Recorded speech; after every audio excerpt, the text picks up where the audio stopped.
जब अभिमान ही चले गया तो फिर चिंता क्या। अहंकार में 3 गए, धन वैभव और वंश, ना मानो तो देख लो रावण, कौरव और कंस, तीनों अहंकार में चले गए। अभिमान गया ना, कोई बात नहीं। श्वान को, कौवे को श्राद्ध पक्ष में जब भोजन दिया जाता है, भोजन हम प्रदान करते हैं श्वान को, कुत्ते को और कौवे को।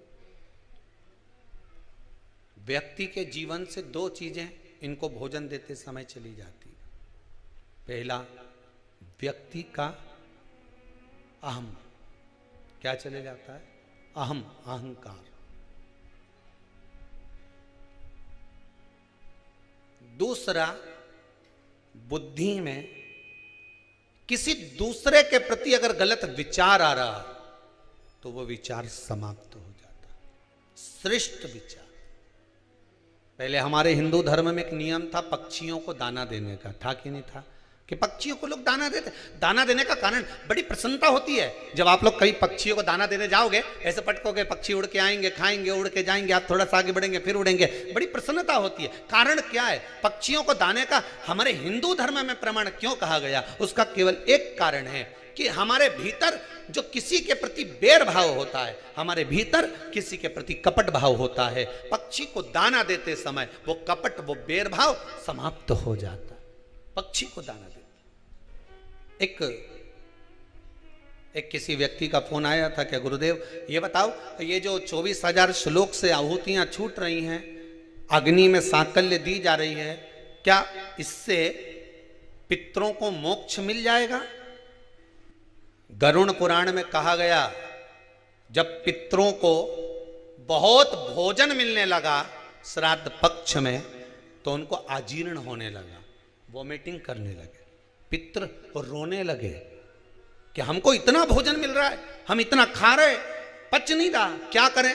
सारे पितर दौड़कर ब्रह्मादेव के पास पहुंच गए। ब्रह्मा जी कृपा करिए। ब्रह्मादेव भगवान विष्णु के पास ले गए पितरों को। भगवान विष्णु ने पूछा क्या हुआ? तो क्या महाराज जी ये पितर रो रहे हैं। क्यों? कि 16 श्राद्ध में इनको खाने को मिलता है, साल भर तो मिलता ही नहीं, एक बार जब जम के मिलता है तो डट के खा लेते हैं, और डट के पितर खा लेते हैं तो वो अजीर्ण हो जाता है।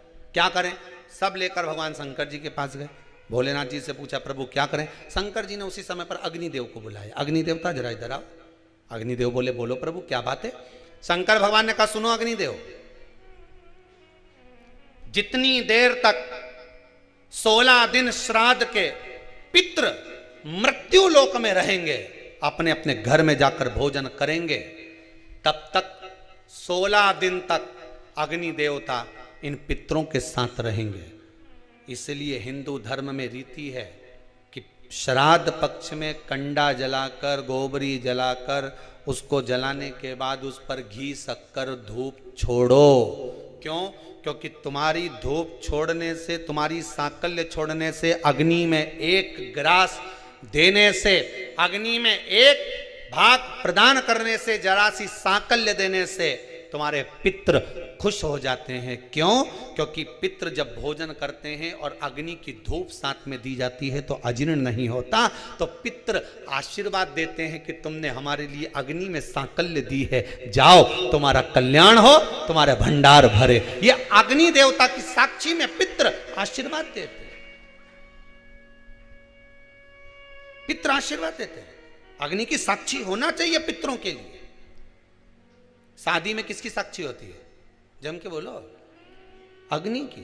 ये तुमने मंडप लगाया, ये तो ठंडा हो जाएगा, बोलो हो कि नहीं हो?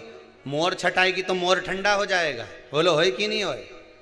ये जितना बाराती आया एक ना एक दिन ये भी ठंडा हो जाएगा, बोलो है कि नहीं हो? सब अपना अपना घर पहुंच गया। ये सोफा सेट ने पलंग सब चले जाएगा, नहीं गद्दा रजाई और टेंट हाउस का था नहीं, ये भी चले जाएगा, बोलो सही है कि गलत है? पंडित जी ने पूजन कराई, वे भी चला जाएगा। अब सब कुछ चले गया। फिर शादी का जो तुम्हारा संबंध हुआ है, हाथ जो पकड़ाया गया है, उसकी साक्षी कौन देगा? तो क्या ये जो अग्नि की 7 भांवर डाली है, ये अग्नि साक्षी है। उसी तरह पितृपक्ष में आप लोगों ने जो अपना नाम गोत्र लिखकर भेजा है और उसकी जो सांकल्य डल रही है, वो अग्नि उन पितरों की साक्षी है, उसका फल वो जाने। उसका मोक्ष तब हो जाए।